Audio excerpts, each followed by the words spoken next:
Welcome everyone to a new video. Today we're going to do a book review of this book, Deep Work by Cal Newport.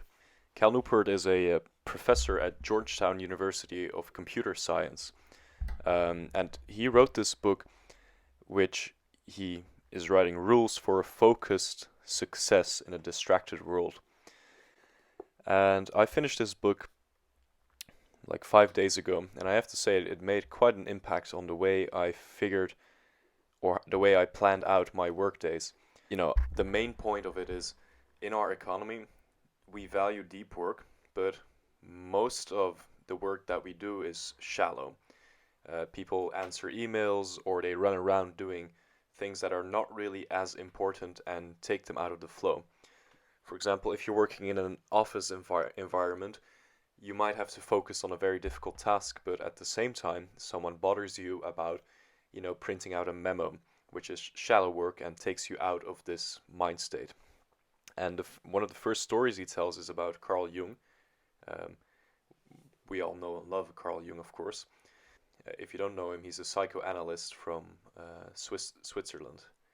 And he has a retreat where he would go, wake up in the morning, eat his breakfast, and then go in this small study room with no distractions and write like 4 or 5 hours. Then he would come out and talk to some people or whatnot. But those 5 hours were just him focusing on what he needed to do. That was his deep work time block. And a lot of people now are missing this. It is very rare in our current economy because we're so addicted to distractions. And this is true. I believe I am addicted to distractions. I have this tendency to, when I'm writing or when I'm reading something, to grab my phone the first time it rings or the first time it buzzes. So after reading this book, I just put away my phone and I try to minimize distractions. So he talks about how it is rare, but at the same time, doing deep work really gives meaning to the work that you do. He talks about this blacksmith and how every hit that he makes is very meaningful and very important, and he cannot make a mistake, he cannot afford to make a mistake, and he gets into this flow state of just hitting and examining, hitting and examining, and eventually he comes out with this beautiful sword. The first part of the book is just Cal Newport talking about why it is important to do deep work, which most of you people don't need it. You probably realize that, hey, if I work at like the library and I sit down for 3 hours with no distraction, no phone, no music, I really get into this flow state and everything's like time is passing by really quickly. And you recognize this, and you recognize that these were very meaningful times and that you learned a lot from these days that you were pretty much burning through like the books. In the second part, he talks about how do you actually achieve this deep work mind state. And according to Cal Newport, there are 4 ways. You have the monastic way, which is like literally being a monk. You don't let anyone bother you. Then you have the bimodal way, which is what Carl Jung did. He woke up in the morning, did 4 hours of deep work, and then the rest of the day was like for his patients or for other people, which is a way I'm kind of fond of. Which also ties into the other way, which is rhythmically. Carl Jung did it rhythmically. Every morning he would wake up and just do the thing as like a discipline. And this is what I would recommend to like younger people, because it's easier to get your deep work done if you know, like, okay, from 10 to 1 I do my work and there's nothing else that can bother me. And then afterwards you can do whatever. And finally there's what he calls the journalistic way. And that's the way where you can just do deep work whenever you can, whenever you find a few hours to squeeze in.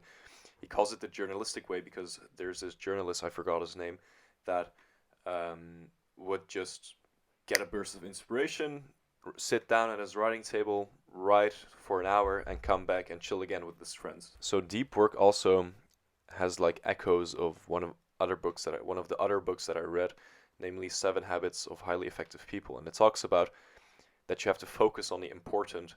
You have to follow lead measures, meaning like the measures of your work that you can immediately see, measures that are actionable. And also he talks about keeping a scoreboard. So if you do an hour of deep work, you do like you put a stripe in your notebook, and after a few hours or after like 100 hours, you circle the hour where you get like a breakthrough or you come to an amazing conclusion or amazing thought or whatever. And he says like, oh, you would be surprised how long it takes sometimes. And one of his other points is eliminating shallow work, which I completely stand behind. I find myself checking my emails more times than I would like to. And in this book, he gives you some tips on how to actually alleviate your time. Because, you know, for young people, time is the only asset we have. We are not boomer children that have like money and can buy houses at 20. No, we have time. We can burn time, but it's also very valuable. So if we learn how to use it in a good way and learn how to zero out all the shallowness in our life, in the sense that, you know, you don't check your emails first thing in the morning, you don't look at your WhatsApp, you don't look at Instagram when you're trying to work, then we can work far more effectively and work in a deep way, which of course is very valuable. So I would rate this book a 9 out of 10. It is a very short read. I read it in one sitting, and well, very short, it's like 250 pages. You can read this in one day. I also highly recommend it to anyone trying to improve himself or herself, and it can really help you give guidance to how you can improve the way you work, because most of us want to create something, we want to work on something, but we feel like we are getting distracted, and this is a great way to plan out everything in a way that gets you less and less distracted. So, Deep Work by Cal Newport, highly recommended. Get it on Amazon. There will be a link in the description. Thank you for watching this book review, and I'll see you in the next one. Bye bye.